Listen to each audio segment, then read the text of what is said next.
స్కూల్లో చేరినప్పటి నుంచి పిల్లల ఇంప్రూవ్మెంట్ అనేది చాలా బాగుంది. దానికి తోడుగా మీరు అనేది ఇంకా బాగుంటుందని నేను అనుకుంటున్నాను.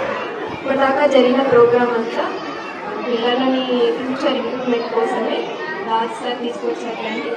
సో మేము అలాగే కంటిన్యూషన్ చేస్తాము. ఇదే స్కూల్లో ఈ ప్రోగ్రామ్ ద్వారా పిల్లల ఇంప్రూవ్మెంట్ ఉంటుంది. ఎంత ఫీజు అయినా భరించడానికి రెడీగా.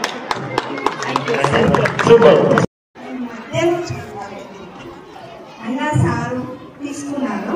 అక్కడికి ఇక్కడికి చాలా డిఫరెంట్ ఉంది. మా పాప అసలు ఎవరితో మాట్లాడుతుంది. ఇప్పుడు ఆమె చూసి అసలు విజ్డమ్లోకి వెళ్ళినాక నేను ఇంత టాలెంట్ అయింది, అందరితో మాట్లాడగలుగుతుంది అని అందరూ ఆమెను మెచ్చుకున్నారు. సార్ నేను డాడీ ఇద్దరు పిల్లలు, మాకు ఇద్దరిని నేను చదివిస్తుంది. అలాగే నా పక్కన నా ఇంట్లో కూడా నేను రెడీ చేస్తాను.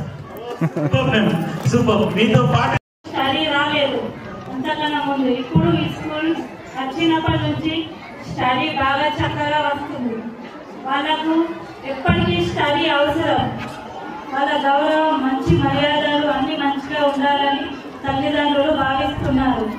డబ్బుల కోసం చూడాలి తల్లిదండ్రులు, వాళ్ళ చదువుల కోసం చూస్తారు తల్లిదండ్రులు. ఎంత డబ్బైనా ఖర్చు పెడతారు తల్లిదండ్రులు. వాళ్ళ భవిష్యత్తు గురించి ఆలోచిస్తారు తల్లిదండ్రులు. వాళ్ళ స్కూల్ రావాలి, స్కూల్ డైలీ యూజ్ చదువుకోవాలి, పిల్లలు చక్కగా అభ్యాసం నేర్చుకోవాలి, సార్లు కరెక్ట్ చెప్తారు అని మాకు చాలా గర్వంగా ఉంటుంది తల్లిదండ్రులకు. ఎంత ఫీజు అయినా కడతాం సార్. మా పిల్లల భవిష్యత్తు బాగుండాలని కోరుకుంటున్నాం సార్. వాళ్ళు బాగా మంచిగా చక్కగా చదువుకోవాలి sir. Thank you ma'am, thank you so much. మీలాగా